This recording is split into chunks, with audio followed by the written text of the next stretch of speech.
আল্লাহর গজব করবে আপনারা যা শুরু করে দিয়েছেন।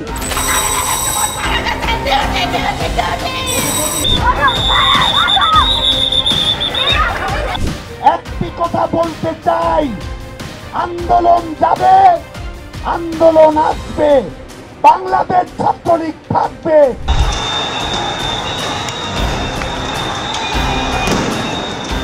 পুলিশের বিরুদ্ধে অভিযোগের শেষ নেই। নানা অপকর্মে প্রায় বেপরোয়া হয়ে উঠেছিল পুলিশ বাহিনী। দলীয় ক্যাডার হিসেবেও ব্যবহার করতে দেখা গেছে পুলিশ বাহিনীকে। এখন যেতে পারবো কি পারবো না। এবারের কোটা সংস্কার আন্দোলনে প্রাণ হারিয়েছেন অন্তত ৪২ জন পুলিশ সদস্য, আহত হয়েছেন অনেকে। মনোবল ভেঙে পড়েছে পুলিশ বাহিনীর, পালিয়ে আছেন অনেক কর্মকর্তা। তবে এবার আমূল পরিবর্তন হতে চলেছে পুলিশ বাহিনীর। পরিবর্তন হবে পুলিশের ইউনিফর্ম, লোগো, তৈরি হবে স্বাধীন একটি কমিশন। রাজনৈতিকভাবে আর ব্যবহার করা যাবে না পুলিশকে, বন্ধ হবে ঘুষ, দুর্নীতি। বর্তমানে বাংলাদেশে মোট পুলিশ সদস্য আছে 2,13,000 জন। এর মধ্যে গত 15 বছরের আওয়ামী লীগ সরকারের আমলে শুধু কনস্টেবল নিয়োগ হয়েছে 1,05,925 জন।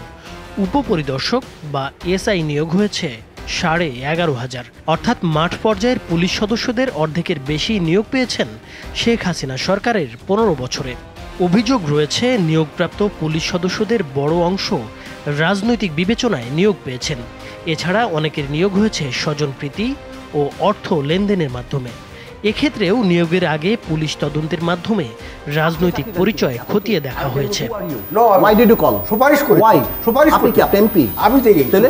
রাজধানী সহ দেশের বিভিন্ন এলাকায় প্রায় প্রতিদিনই চাঁদাবাজি, ধর্ষণ, মাদক ব্যবসা, অপহরণ, খুন, ছিনতাই, নির্যাতনে আটক করে ভয় দেখিয়ে অর্থ আদায়, মিথ্যা মামলায় ফাঁসিয়ে দেওয়া সহ প্রচুর অভিযোগ রয়েছে পুলিশের নামে।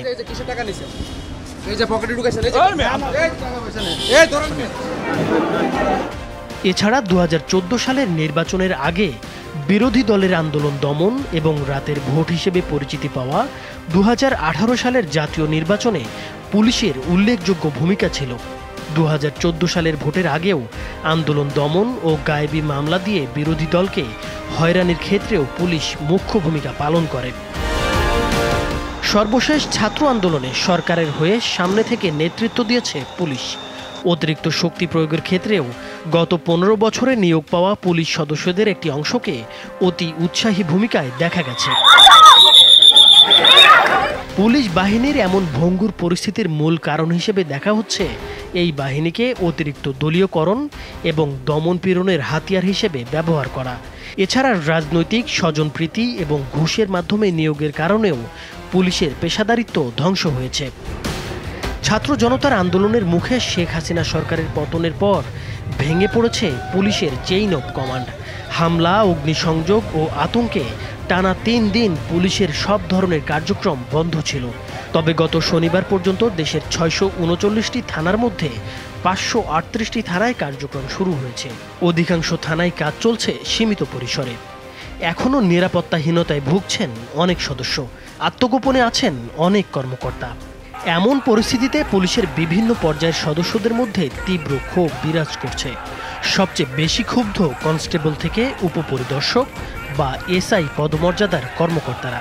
তাদের দাবি, ঊর্ধ্বতন কর্মকর্তাদের নির্দেশ মানতে গিয়ে ছাত্র জনতার আন্দোলনে অতিরিক্ত বল প্রয়োগের ঘটনা ঘটেছে, যার ফলে পুলিশ সদস্যরাও পাল্টা আক্রমণের মুখে পড়েছেন।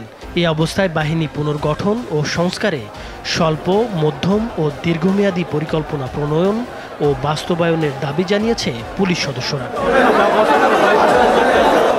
এ লক্ষ্যে অন্তর্বর্তী সরকারের স্বরাষ্ট্র উপদেষ্টা ব্রিগেডিয়ার জেনারেল এম সাখাওয়াত হোসেনের সঙ্গে বৈঠক করেছেন পুলিশ সদস্যরা। বৈঠকে সিদ্ধান্ত নেওয়া হয়েছে পুলিশ সদস্যদের জন্য স্বাধীন একটি কমিশন গড়ে তোলা হবে। সেই কমিশনের অধীনে পরিচালিত হবে পুলিশ। কোনো রাজনৈতিক দলের অধীনে থাকবে না তারা। পুলিশকে যেন রাজনৈতিকভাবে ব্যবহার না করা হয় সেটা নিশ্চিত করা হবে। এছাড়া এই পোশাকে পুলিশ আর কাজ করতে চাইছে না, তাই যত দ্রুত সম্ভব পুলিশের ইউনিফর্ম, লোগো সব পরিবর্তন করা হবে। আর পুলিশের ঊর্ধ্বতন কর্মকর্তা যারা ঢাকায় থাকার পরেও কাজে যোগ দিচ্ছেন না, তাদের সবাইকে নিজের কাজে যোগ দিতে বলা হয়েছে। তাদের মধ্যে কেউ যদি অন্যায় করে থাকেন তাদের বিরুদ্ধে তদন্ত করে শাস্তি নিশ্চিত করা হবে। যারা কমান্ড দিয়েছে এটা নাইমুর হোসেন, মাছরাঙা টেলিভিশন। বিরুদ্ধে ব্যবস্থা নেওয়ার জন্য আমি ওনাকে বলেছি যে